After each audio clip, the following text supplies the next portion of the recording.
야고보서 4장 7절 말씀 우리 같이 읽겠습니다. 그런즉 너희는 하나님께 복종할지어다. 마귀를 대적하라. 그리하면 너희를 피하리라. 아멘. 야고보서 36번째 시간입니다. 복종의 의미입니다. 우리가 4장에 들어서서 제가 이렇게 한 절 한 절 지금 하고 있거든요. 왜냐하면은 요 4장의 내용이 이게 이제 야고보서의 핵심 내용입니다. 그래서 뭐 이런저런 이야기들이 많이 있지만 야고보가 진짜 하고 싶었던 말들을 4장에다 기록해 놓고 있기 때문에 우리가 한 절 한 절 이렇게 지금 배워가고 있는 중이거든요. 그러니까 여러분들이 이렇게 진도가 안 나가. 진도가 중요한 게 하나도 아닙니다. 지난 시간까지 우리가 살펴본 내용들을 하나하나 되짚어보고 오늘 말씀들을 살펴보도록 하겠습니다. 자, 먼저 4절에서 야고보는 성도들을 향해서 가늠한 여인들아 이렇게 불러요. 그게 뭐 여자들이 간음을 많이 해서 가늠한 여인들이 아니라 그랬죠. 그래서 그들을 가늠한 여인이라고 부르는 이유는 세상과 벗이 되었기 때문이죠. 그리고 세상과 벗이 되는 것이 곧 하나님과 원수가 되는 거예요. 그러니까 가늠한 것과 하나님과 원수 되는 것이 같은 말이죠. 그리고 세상과 벗이 되었다는 것은 결국 율법 아래에서 자기 행위로 의에 이르고자 하는 그 마음을 가진 것을 세상과 벗이 되었다고 하고, 그걸 사도 바울은 육신을 따라 행하는 것이 하나님과 원수가 되는 것이다. 그 똑같은 이야기예요, 그게. 그래서 그렇게 되면 하나님과 원수가 되는 이유는, 하나님은 어떤 분이에요? 죽은 자를 살리시는 분이죠. 그런데 내가 살겠다 하면 그 하나님과 나와 아무 관계가 없어지는 거예요. 그래서 하나님과 원수가 된다는 게 내가 하나님을 죽여버리겠다 이게 아니라, 피조물의 자리에서 벗어나서 내가 스스로 독립적 존재가 되겠다 하는 그것이 하나님과 원수가 되는 상태. 그래서 내가 스스로 의에 이르겠다 하는 것이 하나님과 원수가 되는 거예요. 그게 세상과 벗한 것이며 그걸 간음이라고 이렇게 이야기를 하죠. 그래서 우리가 로마서의 말씀에서 간음이 뭐라 그랬어요? 남편 있는 여자가 다른 남자를 쫓아가는 것을 간음이라고 하죠. 그래서 율법에 대하여 죽은 우리가, 율법에 대하여 죽고 죽은 자 가운데서 살아나신 그리스도와 연합한, 그와 결혼한 우리가 다시 그 율법의 남편을 그리워하여 그리로 가면 그게 간음이야. 그게 로마서에서 말하는 사도 바울의 정확한 그 간음의 의미예요. 그래서 우리가 야고보가 성도들을 향해서 간음한 여인이라고 부르는 이유는, 긍휼을 구해야 하는 자들이 그 긍휼의 자리를 떠나서 율법 아래에서 자기 행위로 영생에 이르려고 하는 동시에 그 율법으로 서로를 차별하고 있는 그 상태, 그게 간음이야. 그렇게 이야기를 하는 겁니다. 자, 또한 성령의 이야기가 나오죠. 성령의 이야기가 나오는 이유 역시, 성령은 참 하나님이에요. 참 하나님을 아는 지식, 그게 성령이에요. 그래서 그 지식은 사람이 스스로 가질 수 있는 것이 아니죠. 그래서 성경을 읽어보라고 해도 거기서 하나님을 올바로 읽어낼 수 있는 자가 아무도 없다. 그런데 하나님이 눈을 열어주시면, 깨닫게 하시면 그 하나님을 알게 될 거야. 그래서 알고 나면 별거 아닌 것처럼 여겨지는데, 알기 전에는 그걸 몰라가지고 엉뚱한 소리들을 많이들 했다고요. 그래서 그 하나님을 아는 올바른 지식은 하나님의 계시에 의해서, 나타나심에 의해서 우리가 알 수밖에 없다. 그렇게 하나님은 우리에게 하나님이 어떠한 분인지를 나타내셨는데, 너희가 하나님이 죽은 자를 살리시는 이심을 그리스도로 말미암아 알았고, 이제 믿었음에도 왜 다시 율법 아래 가려고 하느냐라는 그러한 책망, 그것이 성령의 이야기의 핵심이었죠. 야고보가 하는 베드로전서 1장 21절 같이 읽습니다. 너희는 그를 죽은 자 가운데서 살리시고 영광을 주신 하나님을 그리스도로 말미암아 믿는 자니 너희 믿음과 소망이 하나님께 있게 하셨느니라. 아멘. 잘 보세요. 베드로는 우리의 믿음의 대상이 누구라 그래요? 하나님이라 그러죠. 그런데 그 하나님이 어떤 분이라 그래요? 그리스도를 죽은 자 가운데서 살리신 하나님. 그렇죠? 그래서 우리가 그리스도로 말미암아 하나님이 그런 분인 것을 믿었다. 이게 핵심이에요. 그러니까 예수를 믿는다는 건 예수께서 나타내신 하나님을 믿는 거예요. 그래서 내가 진리야 라는 건 뭐예요? 내가 그 하나님이 어떠한 분인지를 나타내러 왔어. 그런 이야기죠. 자, 그래서 하나님이 우리에게 주신 성령은 구약의 사람들이 그토록 받고자 하였던 것인데, 그죠? 그런데 왜 성도들이 그 성령, 그 진리를 하찮게 여기고 그 성령의 인도하심을 따르지 않느냐? 그 이야기를 하려고 야고보가 성령의 이야기를 하는 것입니다. 성령은 우리를 인도하여 십자가로 끌고 가고, 육은 우리를 인도하여 스스로 영생에 이르겠다고 하는 방향으로 끌고 가요. 그래서 육은 우리를 스스로 살았다 하는 자로. 그러나 영은, 진리는 똑같은 거예요. 영은, 진리는 우리를 죽여서 살려내는 방향으로 끌고 간다. 그래서 갈라디아에서 사도 바울이 그래요. 육체의 소욕과 성령의 인도하심은 서로 반대 방향을 향하고 있다. 그렇게 이야기를 하는 것이죠. 그런데 야고보가 교회들에게 다시 율법 아래에서 자기 행위로 의에 이르고자 하는 그 가늠한 자들에게, 그렇게 가늠하며 세상과 벗된 것이 하나님과 원수된 것, 곧 뭐예요? 성령을 거스르는 것이다, 이렇게 이야기해요. 성령을 거스른다는 게 그런 겁니다. 여러분들이 성령이 뭔지를 정확하게 아셔야 돼요. 성령은 하나님을 아는 지식이에요. 참 하나님, 가짜 하나님 말고. 그러면서 하나님은 더욱 큰 은혜를 주신다, 이렇게 우리가 지난주에 배운 내용이죠. 하나님이 우리에게 성령을 주신 이유가 뭐예요? 그 성령을 통하여 우리를 아들로 삼으시기 위함이죠. 그래서 더 큰 은혜가 결국 뭐예요? 아들, 하나님의 아들이 되는 것. 그래서 그것이 더 큰 은혜죠. 그리고 아들이 될 자들은 이 땅에서 자신의 죄가 드러나 스스로에게 실망하고 자기를 미워하게 되는 그러한 고난을 통과하게 되고, 그 길을 먼저 걸어가신 분이 예수 그리스도이기 때문에 그리스도를 맏아들, 그렇죠? 그리스도께서 십자가에서 죽으시자 하나님이 죽은 자 가운데서 살려내셨잖아요. 그게 맏아들이에요. 맏아들. 그래서 그러면 우리도 그리스도와 같이 그 고난과 그 영광을 동참하게 되는 것, 그것을 성령의 인도하심이며 아들의 삶이다. 이렇게 해서 우리가 그런 내용들을 우리가 살펴봤습니다. 그래서 로마서 8장 17절 같이 읽습니다. 자녀이면 또한 상속자, 곧 하나님의 상속자요 그리스도와 함께한 상속자니 우리가 그와 함께 영광을 받기 위하여 고난도 함께 받아야 할 것이니라. 아멘. 그렇죠? 그래서 상속자, 아들이에요. 그래서 공동 상속자, 그리스도와 함께한 상속자, 이렇게 풀어놨는데 공동 상속자예요. 공동 상속자니까 그리스도께서 죽으시고 부활하셔서 영광에 이르신 것처럼 너희도 그리스도와 같이 죽고 그리스도와 같이 부활하여 하나님의 영광의 자리에 오르게 될 것이다. 그러니까 현재의 고난은 장차올 영광을 좋게 비교할 수 없으니까 너희가 이 땅에서 고난받는 건 당연한 거야. 그렇게 이야기를 하는 것이죠.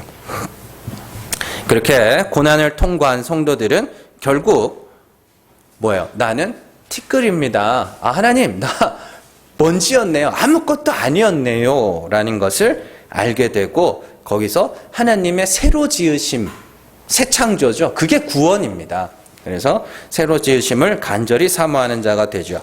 그렇게 자신의 처음 자리가 티끌인 것을 고백하는 자들을 겸손한 자라고 이야기를 하는 겁니다. 겸손이라는 건 내가 높은 지위에 있고 많은 것을 가졌는데 그렇지 않은 척하는 건 위선이고 그거는 쇼고, 진짜 겸손이라는 건 내 원래 자리가 티끌이었음을 고백하는 거.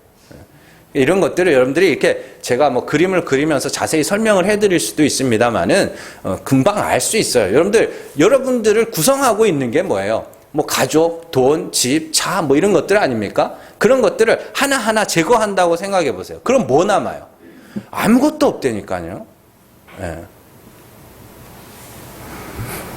자, 그래서 하나님은 겸손한 자를 높이시는 분이다. 그렇게 우리가 지난주의 내용들을 우리가 살펴봤습니다. 자, 여러분들, 성도는요, 그 성도의 신앙과는 진리를 알지 못하는 자들, 또 뭐 불신자라고 해도 뭐 괜찮죠. 그들과 달라야 됩니다. 인생을 대하는 자세가.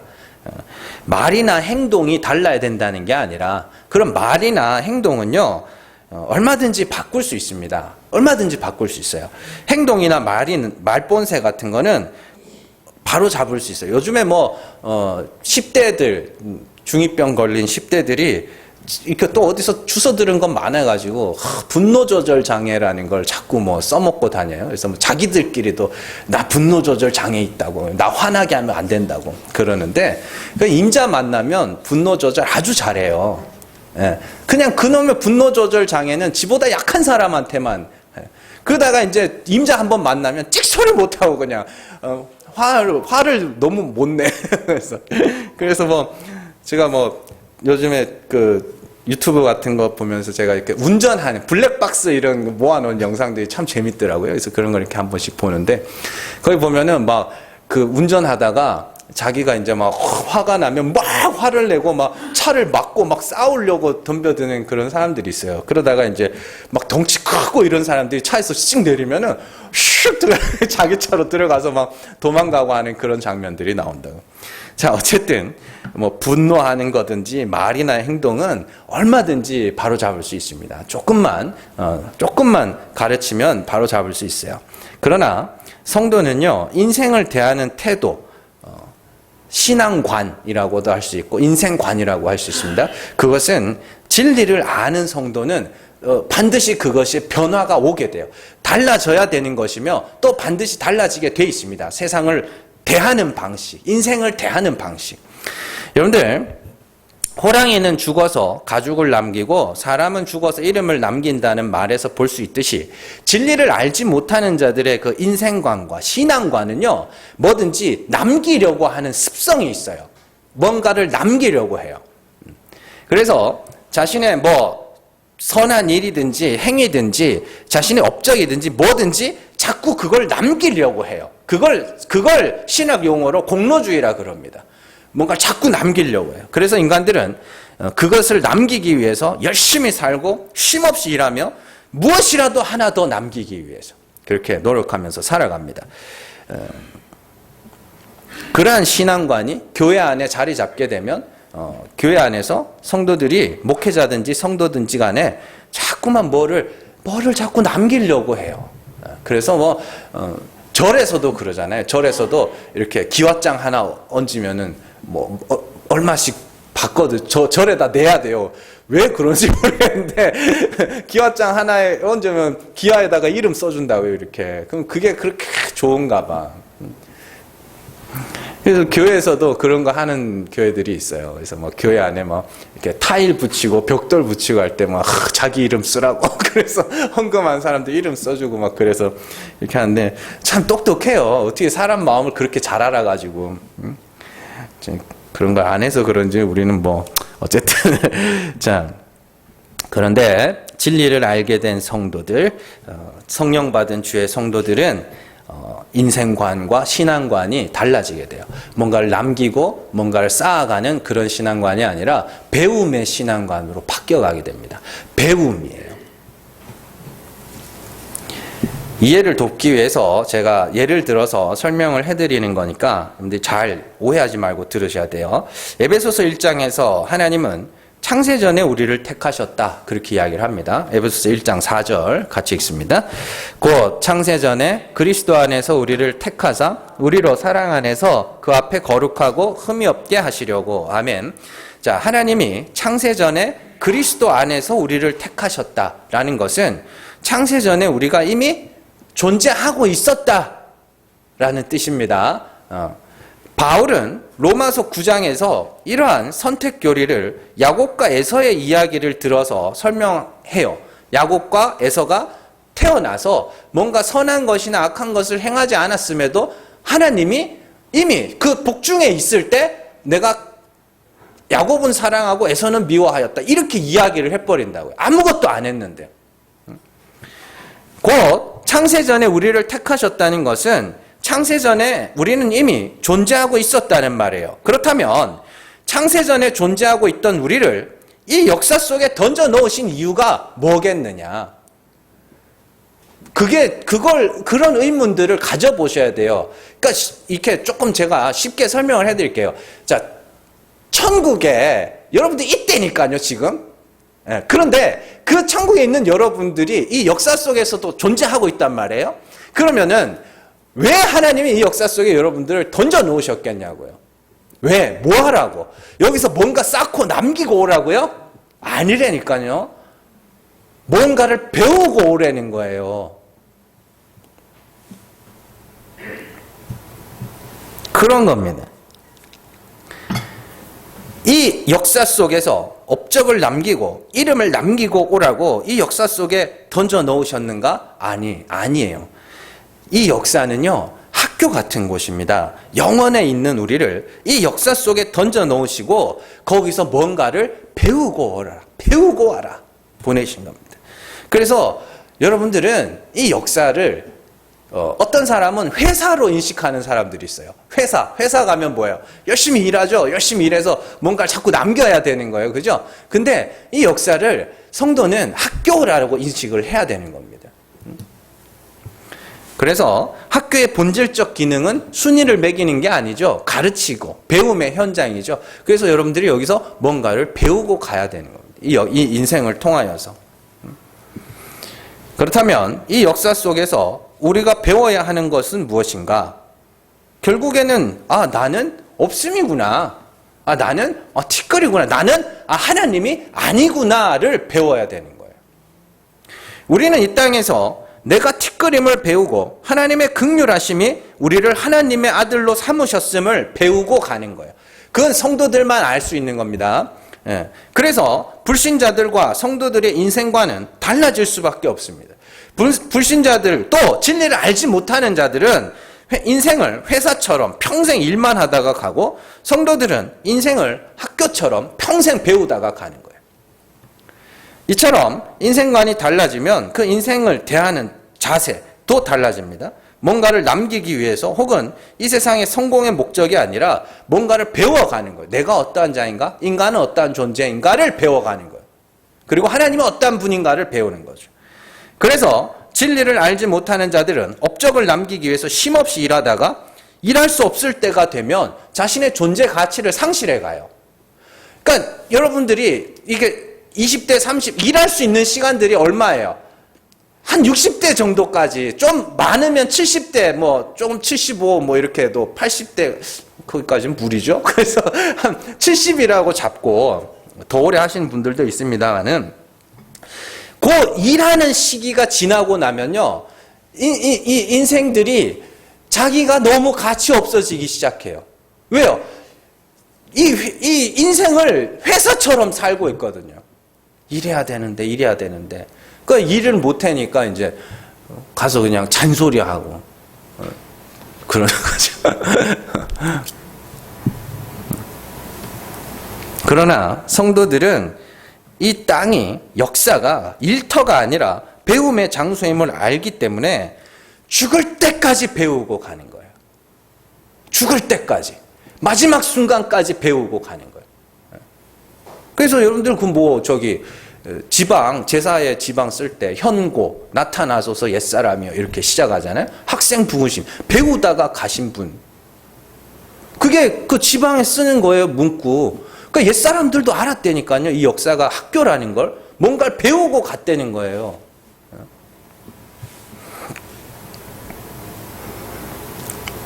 그래서 여러분들은 배워야 돼요. 열심히 배우셔야 돼요. 그럼 일을 안 해도 먹고 살아야죠. 이 땅에 하나님이 살게 하셨는 동안 먹고 살아야 되니까 일하는 거고, 그런 일을 하면서도 여러분들이 계속해서 뭔가를 배워가야 돼요. 나는 아무것도 아니구나. 난 티끌이구나. 이걸 배워가야 되는 거라니까요. 그래서 사도 바울 같은 사람들도 열심히 일을 했잖아요. 그죠? 열심히 선교하면서 여기저기 다니면서 열심히 일을 했지만 하나님이 어느 순간 일을 못하게 딱 막아버리셔요. 그래서 구금된 채로 마지막 순간까지 이렇게 해서 오는 사람만 받으면서 살았다니까요. 계시록 7장 9절에서 12절 같이 읽습니다. 이 일 후에 내가 보니 각 나라와 족속과 백성과 방언에서 아무도 능히 셀 수 없는 큰 무리가 나와 흰 옷을 입고 손에 종려가지를 들고 보좌 앞과 어린 양 앞에 서서 큰 소리로 외쳐 이르되 구원하심이 보좌에 앉으신 우리 하나님과 어린 양께 있도다 하니, 모든 천사가 보좌와 장로들과 네 생물의 주위에 서 있다가 보좌 앞에 엎드려 얼굴을 대고 하나님께 경배하여 이르되 아멘. 찬송과 영광과 지혜와 감사와 존귀와 권능과 힘이 우리 하나님께 세세토록 있을지어다 하더라. 아멘. 영원한 하나님 나라에서 성도들과 장로들이 동일한 찬송을 부른다는 것은, 찬송의 내용이 뭐예요? 구원하심이 하나님께 있습니다. 그거예요. 동일한 찬송을 부른다는 것은 그들이 인생을 통과하면서 동일한 걸 배우고 갔다는 소리예요.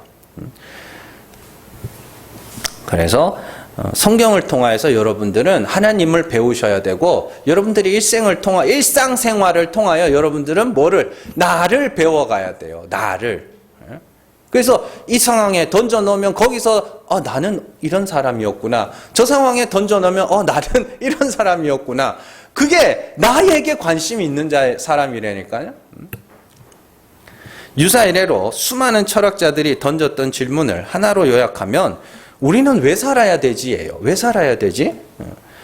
왜 태어났으며 왜 이렇게도 열심히 일하며 왜 이렇게 치열하게 살아가고 있으며 도대체 우리는 무엇을 위하여 달려가고 있는가? 그게 수많은 철학자들이 던졌던 질문이에요. 왜 사냐? 그거 한마디로 요약하면 왜 살아야 되지? 왜 태어났으며 왜 이렇게 살아가야 되지? 그러나 아무도 거기에 확실한 해답을 내놓지 못했어요. 왜냐하면 이 인생이라는 것이 배움의 현장이라는 것을 몰랐기 때문이에요. 뭔가를 배우고 가는 거라니까요. 배우고.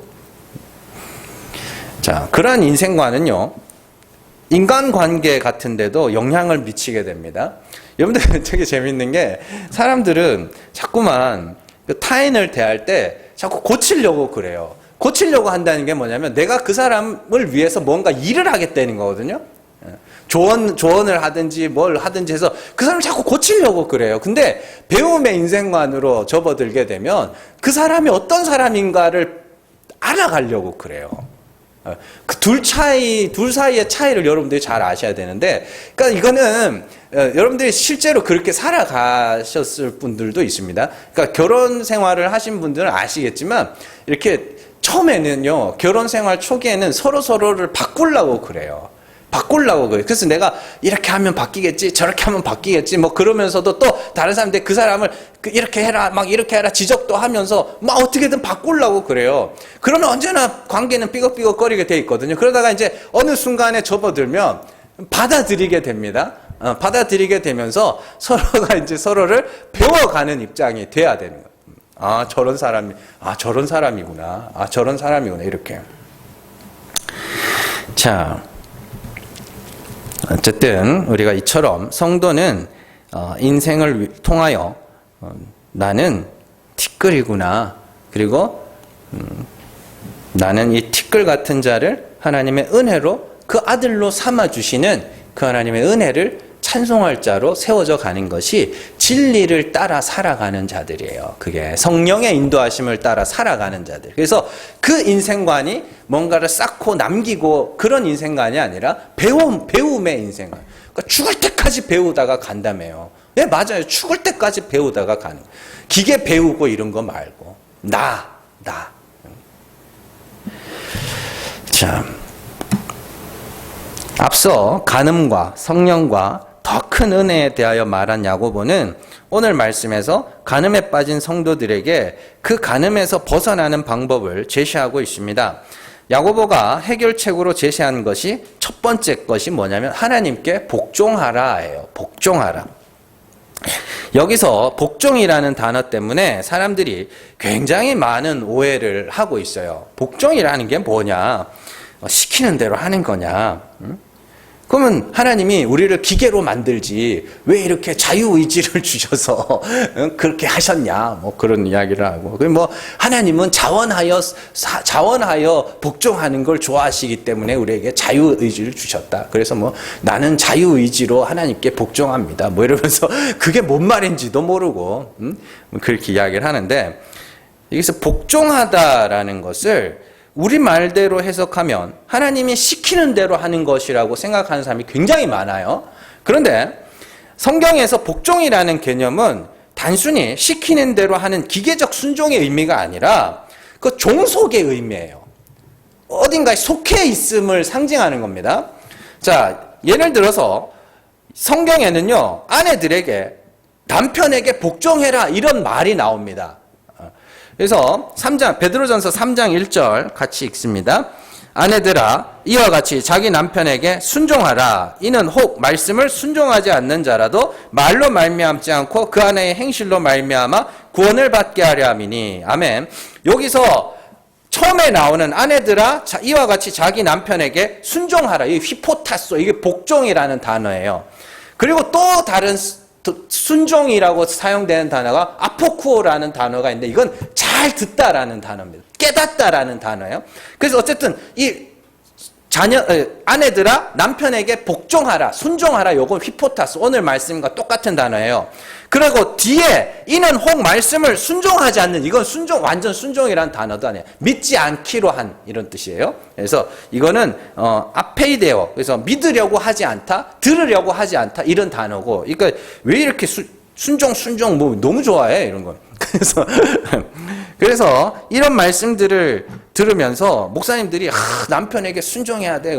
그러면 또 그래요. 아내들이 우리 남편이 교회 가지 말라 그러는데 순종해야 돼요? 뭐 이러면서 그 순종해야 돼요? 또 하시는 분들이 가끔 있어서 문제야.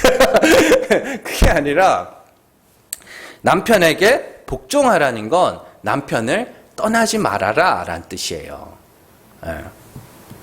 종속의 개념. 그래서 베드로가 그 3장 1절에서 아내들에게 남편에게 순종하라 해놓고 그 순종한 여인의 대표로 아브라함과 사라의 예를 듭니다. 그 베드로전서 3장 5절에서 6절.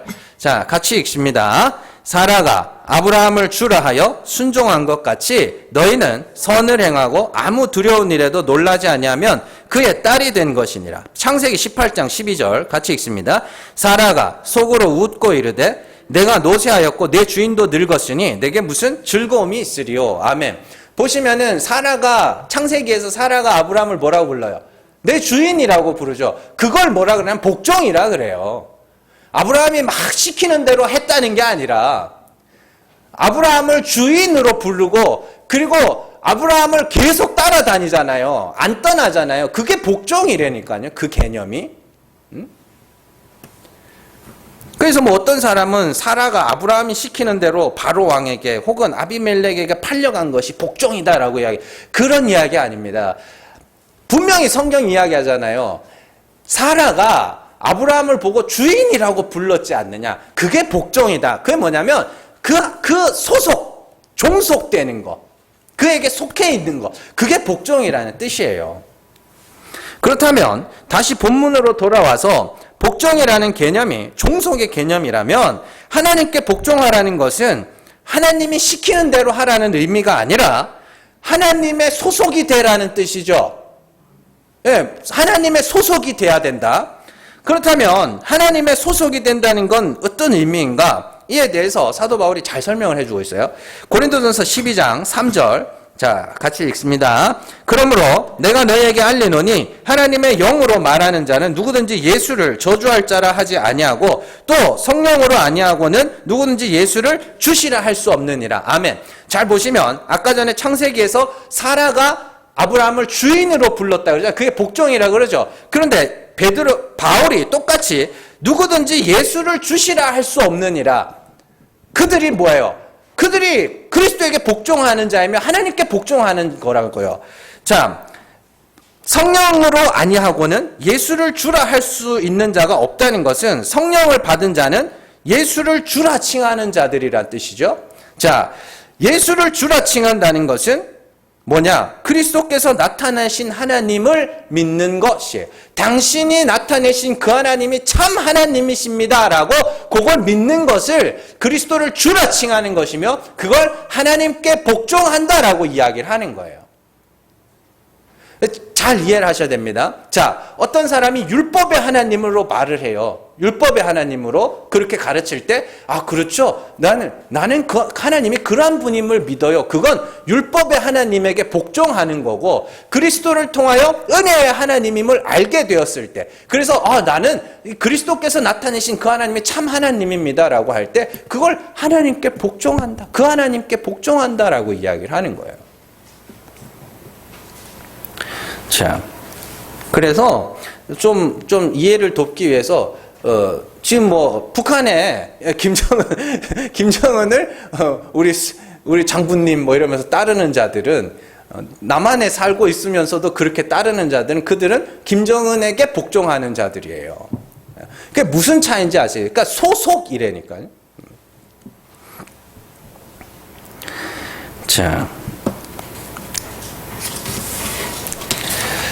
곧 하나님께 복종하라는 것은 참 하나님은 그리스도께서 나타내신 죽은 자를 살리시는 하나님이심을 알고 그의 살리심을 바라는 죽은 자가 되라라는 말과 같은 거예요. 그렇게 하나님께 복종하라고 하면서 동시에 마귀를 대적하라. 대적하라 돼 있어요?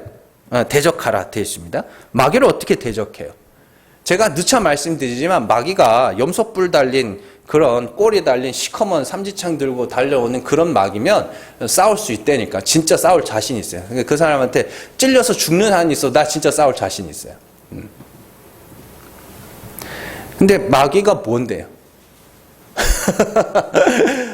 그런 마귀 보셨어요? 영화에서 말고 현실에서 보셨냐고.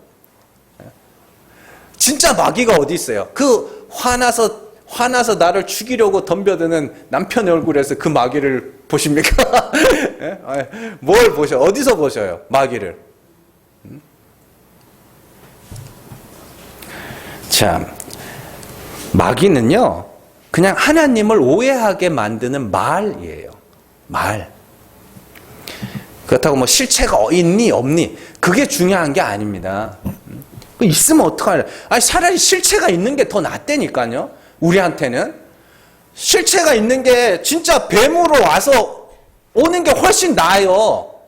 싸워버리면 되니까. 근데 그런 게 아니래. 말이에요. 하나님을 오해하는 말. 앞서 야고보는 율법 아래에 있는 성도들의 믿음을 비판한 적이 있습니다. 자, 야고보서 2장 19절 말씀 같이 읽습니다.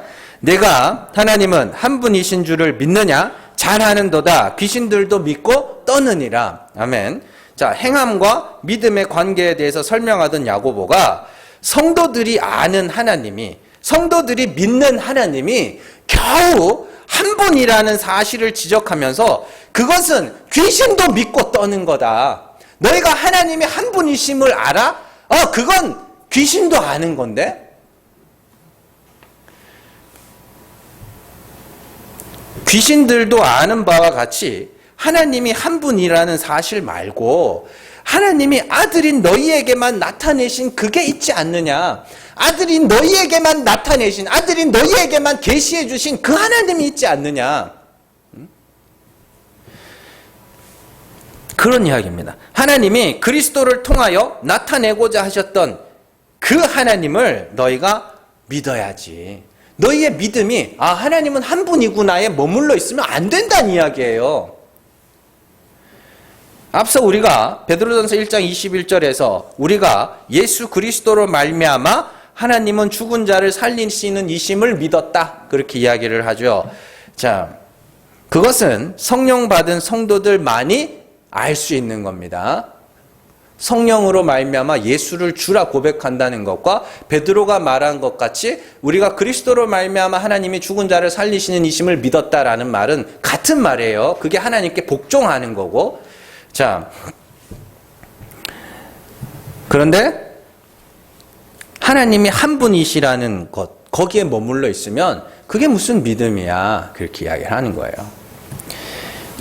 하나님이 한 분이라는 사실보다 더 중요한 것은 그 한 분 하나님이 어떤 분인가 하는 거예요. 자, 예를 들어서 최근에 그 아버지들이나 어머니들, 부모들이 자녀들을 죽이는 사건들이 자꾸 나오죠. 뉴스 기사에. 그래서 집안에 아버지와 어머니가 있다는 사실보다 더 중요한 것은 그 아버지와 어머니가 어떤 사람인가가 더 중요한 거죠. 뭔 말인지 아시겠어요? 부모가 있다는 것보다 더 중요한 거는 그 부모가 어떤 사람인가 아닙니까? 그 부모가 자녀들을 친자녀예요. 친자녀를 성폭행하고 죽이고 이러는 부모면 없는 게 더 낫지 않느냐는 거예요. 근데 부모가 있고 없고 뭐 요즘에 마찬가지죠. 요즘 하도 결혼들을 안 하니까 결혼을 했나 안 했나 보다 더 중요한 건 어떤 사람과 결혼했는가가 더 중요한 거 아닙니까?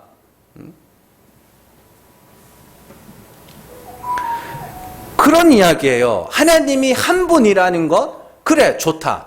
그 한 분 하나님이 어떤 분인데? 지금 야고보가 묻는 게 그거거든요. 그 한 분 하나님이 어떤 분인지 알아야 내가 그 하나님 소속에 들어갈 거 아닙니까? 네가 아는 그 하나님이 겨우 한 분이야? 그래, 좋아. 근데 그 하나님을 네가 지금 율법의 하나님으로 알고 있네? 그래서 네가 지금 율법의 행위로 스스로를 의롭다, 스스로 경건하다 지금 그러고 있는 거 아니냐?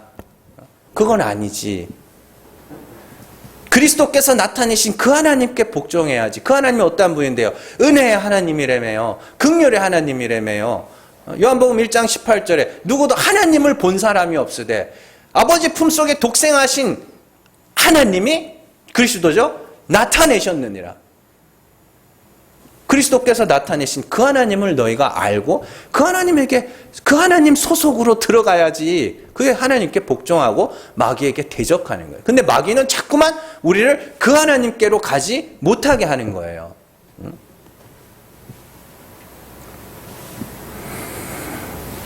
그래서 재밌는 게 예수님이 참 하나님을 받아들이지 못하는 자들을 보시고 마귀의 자식이라고 말해요. 마귀의 자식이라는 거는 그 하나님이 지난주에도 우리가 살펴봤지만 야고보서에서 야고보가 뭐라 그래요? 진리의 말씀으로 우리를 낳으셨다라고 이야기하죠. 그러니까 참 하나님이 어떠한 분인지를 우리에게 나타내시면 그 말씀이 심겨진 것이고 그게 아들이거든요. 그 말을 가지면. 그런데 거짓 말을 가진 사람들이 있단 말이에요. 그들을 거짓, 마귀의 아들 뭐 이렇게 이야기를 합니다. 자, 요한복음 8장으로 한번 가보세요. 8장 42절에서 45절. 요한복음 8장 42절에서 45절 같이 읽습니다. 예수께서 이르시되 하나님이 너희 아버지였으면 너희가 나를 사랑하였으리니 이는 내가 하나님께로부터 나와서 왔음이라. 나는 스스로 온 것이 아니요 아버지께서 나를 보내신 것이니라. 어찌하여 내 말을 깨닫지 못하느냐? 이는 내 말을 들을 줄 알지 못함이로다. 너희는 너희 아비 마귀에게서 났으니 너희 아비의 욕심대로 너희도 행하고자 하느니라. 그는 처음부터 살인한 자요 진리가 그 속에 없으므로 진리에 서지 못하고 거짓을 말할 때마다 제 것으로 말하나니 이는 그가 거짓말쟁이요 거짓의 아비가 되었음이라. 내가 진리를 말함으로 너희가 나를 믿지 아니하는도다. 아멘. 요한복음에 보면 이런 말이 나와요. 내 말이 너희 안에 거하지 않았다. 내 말이 너희 안에 있고 뭐 이런 말들이 엄청 자주 나오거든요. 그러니까 요한복음은요 예수님의 설교가 반이에요. 반. 예수님의 표적이나 이런 거 그게 초반부 반이고 나머지 뒤에 반은 전부 예수님 설교거든요. 근데 그 예수님 설교에 보면 계속 나오는 게 내 말이 너희 안에 거하고 내 말이 너희 안에 없으면 이렇게 나오는데 그 말이 뭐냐고요. 말이 내가 나타낸 하나님, 그리스도께서 지금 표적으로 말씀으로 지금 나타내고 있는 그 하나님, 그걸 말이라고 하고 너희가 내 말을 듣지 않는다, 받지 않는다, 영접하지 않는다. 이게 뭐냐면 너희가 그 하나님, 내가 나타내고자 하는 그 하나님을 너희가 받지를 못하는구나. 그렇게 이야기를 하는 거예요. 그런 관점으로 우리가 읽었던 요한복음 8장의 이야기들을 한번 잘 보세요. 자, 45절 먼저 보시면, 자, 내가 진리를 말한다. 진리를 말한다는 게 뭐예요? 나는 참 하나님을 너희에게 나타내러 왔어. 이렇게 이야기합니다. 그죠? 그리고 42절, 43절에 보면 하나님이 너희 아버지였으면 너희가 나를 사랑하였으리니 이는 내가 하나님께로부터 나와서 왔습니다. 하나님께로부터 나왔죠? 그죠? 그래서 그 요한복음 1장 18절 말씀이죠. 아무도 하나님을 본 사람이 없으되 아버지 품속에 독생하신 하나님께서 우리를 나타내셨다. 그 하나님께서 우리 그리스도를 보내셔서 참 하나님이 어떠한 분인지 우리에게 나타내신 거라니까요. 자, 그러면서 43절에 어찌하여 내 말을 깨닫지 못하느냐? 이는 내 말을 들을 줄 알지 못하며. 왜요? 귀 달렸으면 말은 다 듣는 거지. 그게 아니라 내 말, 지금 내가 나타내고 내가 보여주고 하는 이 하나님을 왜 못 받아? 왜 못 알아들어? 그런 이야기예요. 그러면서 44절에 그 말을 못 받아들이는 걸 보니 너희 마음에 누가 마귀가 있구나. 너희 아비가 마귀구나. 그 뭐냐면 너희가 하나님을 엉뚱한 분으로 알고 있다 보니까 내 말이 너희 안에 자리 잡을 때가 없구나. 그런 뜻이에요. 하나님을 율법의 하나님으로 확실하게 확실하게 너무 굳건하게 율법의 하나님으로 알고 있다 보니까 은혜를, 진리를, 긍휼을 말하는데 들어갈 자리가 없는 거예요. 그 이야기라니까요, 이게. 그럼 요한복음을 제가 요한복음 강해서를 뭐 많이는 안 읽었는데 그래도 몇 권을 읽어봤는데 갈팡질팡해요. 그 말이 뭔지를 몰라가지고.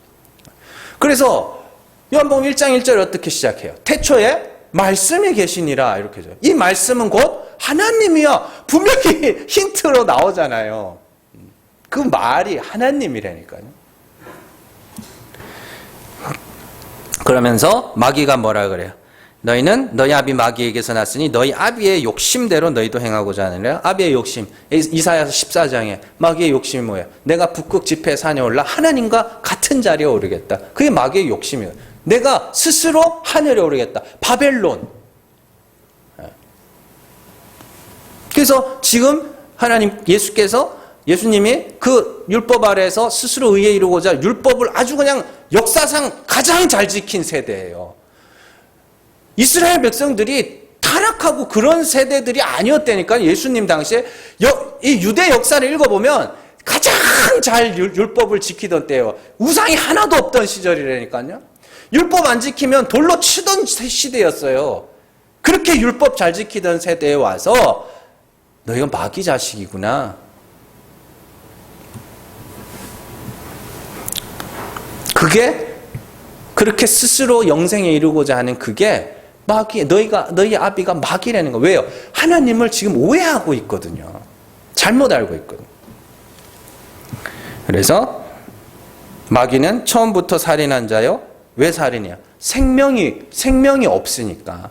그리고 자꾸 엉뚱한 말을 가르치니까. 그래서 그들을 사망의 자리로 끌고 가니까 그게 처음부터 살인한 자라 이야기하는 거고, 진리가 그 속에 없으므로 당연하죠. 진리가 없으니까 뭘 해요? 거짓을 말하는 거예요. 진리는 뭔데요? 참 하나님. 거짓은 가짜 하나님, 오해된 하나님. 여러분들 그거 잘 하시잖아요. 우리 한 사람을 놓고 똑같은 사람을 놓고 말하는데 서로 말하는 게 달라. 어떤 사람은 천하에 둘도 없는 착한 사람으로 말하는데 한 사람인데, 어떤 사람은 천하에 둘도 없는 나쁜 놈으로 말한다니까요. 예. 그게 거짓이요. 거짓. 그렇게 이야기합니다. 그래서 마귀를 거짓말쟁이요, 거짓의 아비. 하나님을 오해하게 만드는 자들의 그 아버지, 그 대장이 마귀야. 그렇게 이야기합니다. 자, 그래서 마귀는 우리에게 가짜 하나님을 자꾸 가르쳐 주는 거예요. 그래서 거짓말을 갖게 만들어요. 그걸 마귀의 자식이라고 이야기를 하는 겁니다. 하나님은 진리의 말씀으로 우리를 낳으시는 거죠. 참 하나님이 어떠한 분인지 우리 마음에 비추셔서 그들을 그 씨를 가지면, 그 말을 가지면 하나님의 아들이 되는 거예요. 그리고 그 말에는 능력이 있습니다. 마귀의 말에도 능력이 있어요. 그래서 하나님의 말씀에는 능력이 있어서 그 말대로 되게 하는 능력이 있다 그러죠. 그렇죠? 그럼 우리가 계속해서 살펴본 거고.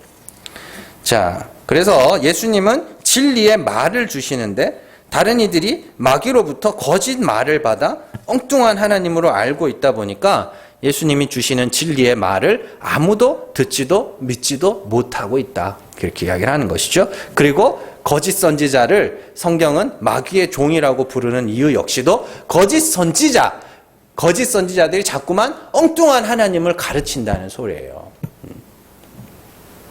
자, 그렇다면 마귀는 어떤 말을 성도들에게 주고 있는가? 마귀가 가르치고자 하는 그 거짓말, 곧 오해된 하나님을 한마디로 요약한 것이 율법의 하나님이에요. 율법의 하나님. 인간이 수고하여 맺은 행위의 열매들을 하나님께 갖다 바쳐라. 아래의 것을 위로 올려보내라. 그런 것들. 그래서 야고보가 속지 말아라. 내 형제들아 속지 말아라. 온갖 신령한 것과 좋은 온전한 선물은 위에서 아래로 내려오는 거지. 자, 그리고 그 일에 사용되는 것이 거짓 선생들, 마귀의 종들이죠. 그래서 오늘 말씀에서 마귀에게 복종하고 하나님께 복종하고 마귀를 대적하라. 그러면 어떻게 한다 그래요? 마귀가 피한다, 그렇게 이야기를 하죠. 그러면 여기서 피하다라는 단어가 사실은 피한다는 의미도 있는데 원래는 사라지다라는 의미예요. 자, 너희가 참 하나님은 그리스도께서 나타내신 죽은 자를 살리시는 하나님이심을 알고 그 앞에서 나는 하나님이 살리셔야 하는 죽은 자입니다 라고 그 긍휼의 자리에 머물게 되면 그 율법의 하나님, 그 거짓은 너희 안에서 사라지게 될 거야. 그렇게 이야기를 하는 거예요. 자, 어디 뿔 달린 괴물이 우리 주변에 있어서 막 하나님을 가까이 하면 막 도망간다, 막 그런 유치한 이야기가 아니에요. 성경이 그렇게 가벼운 이야기가 아니라고요. 하나님이 없다고 하는 자, 하나님을 오해하고 있는 자, 그들이 모두 마귀의 자식들입니다. 거짓말을 갖고 있으니까. 그죠? 하나님이 없다고 하는 것도 거짓말이지만 하나님을 율법의 하나님으로 알고 있는 것도 거짓말이에요. 그러나 우리는 이제 진리의 말을 가졌잖아요. 참 하나님이 죽은 자를 살리신 이심을 믿고, 그리고 그 앞에서 하나님이 살리셔야 할 죽은 자가 됐잖아요. 그래서 하나님께 복종하게 됐죠. 그러면 이제 그 거짓말들이 내 안에서 사라져 가게 된다, 그런 이야기입니다. 자, 그런데 재미있는 것은 요즘에는요, 하나님이 없다고 하는 자들과 하나님이 있다고 하는 자들 사이에 막 전쟁을 벌이고 있어요. 하나님이 있어 없어 이렇게 싸우고 있는. 근데 진짜 중요한 것은 하나님이 있다에서 더 들어가야 된다 그랬죠. 하나님은 죽은 자를 살리시는, 그래서 그 하나님이 어떠한 분인가로 들어가야 되는데, 이 너무 큰 싸움이니까, 있다와 없다가 너무 큰 싸움이다 보니까 그 하나님이 어떠한 분인가를 다투려고 하면 사람들이 지금 그게 중요하냐 그렇게 이야기를 하는 거예요. 그래서 성경이 성도들에게 깨어 있어라, 그렇게 이야기해요. 엉뚱한 싸움을 벌이다 보면 진짜 싸워야 될 게 뭔지를 모를 때가 있어요.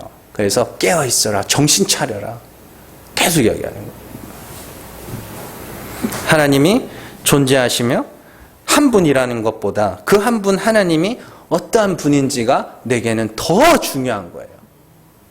그래서 그 하나님이 죽은 자를 살리시는 은혜의 하나님이심을 알고 내 죄를 자백하며 죽고 하나님의 긍휼을 구하는 자들이 하나님께 복종하는 자들이며, 그들에게 있어 어떤 누가 찾아와서 엉뚱한 하나님을 말한다 하더라도 그 말은 더 이상 내게 들리지도 않아요.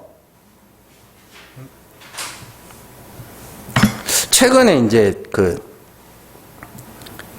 영화를 되게 오랜만에 한 편 봤어요. 그래서 2001년도면 벌써 이게 20년 전이라니. 2001년도 영화인데 임포스터라는 영화, 별로 안 유명한 영화예요. 그래서 임포스터라는 뜻이 사기꾼이라는 뜻이거든요. 그래서 임포스터라는 영화를 봤는데 그 영화가 무슨 영화냐면 외계인하고 지구인하고 막 전쟁하는 그런 영화인데, 사실 외계인과 지구인이 만나는 장면 하나도 안 나옵니다.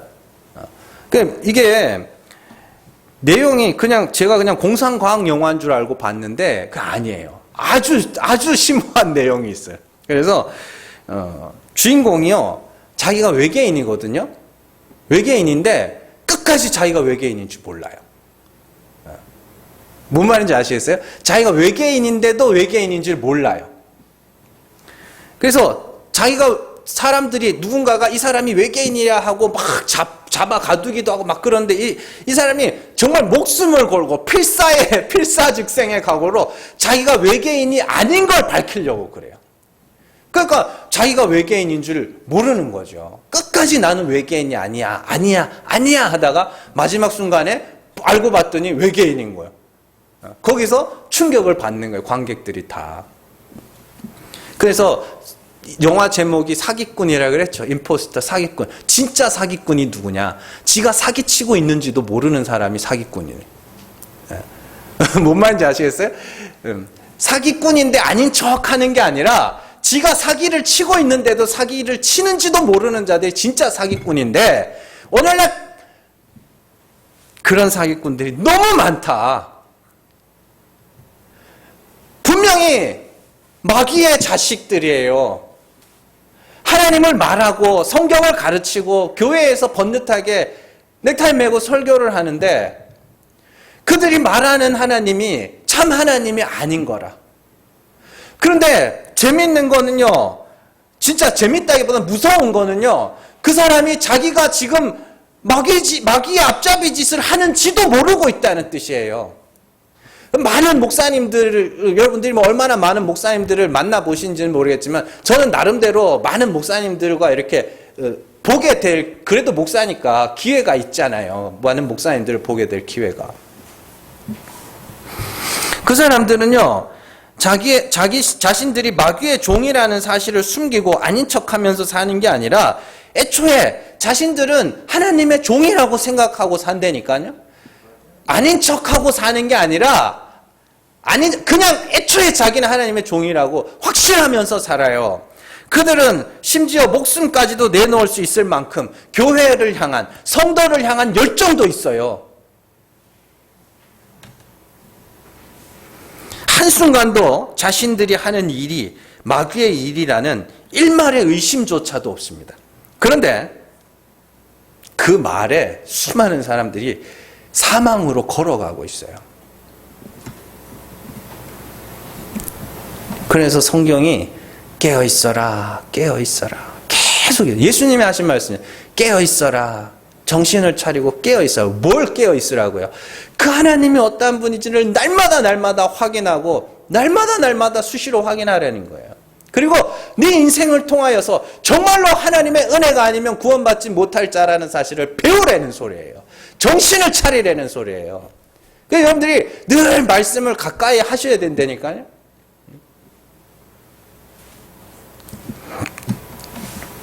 하나님이 우리 안에 비추신 진리의 빛, 참 하나님을 아는 빛, 그 성령을 따라서 여러분들이 행하시면서 온 세상이 일어나서 우리가 아는 하나님, 너희가 아는 하나님은 참 하나님이 아니야 라고 말한다고 해도 하나님은 죽은 자를 살리시는 은혜의 하나님이시라는 것을 여러분들이 확실하게 아셔야 돼요.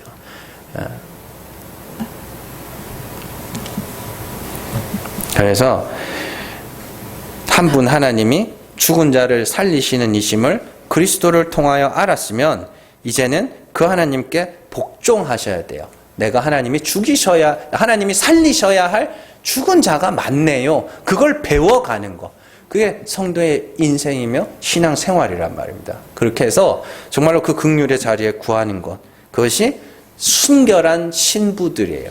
그리스도의 신부들이며 간음의 자리에서 벗어난 자들이며 하나님의 장차 하나님의 은혜의 영광을 나타낼 자들.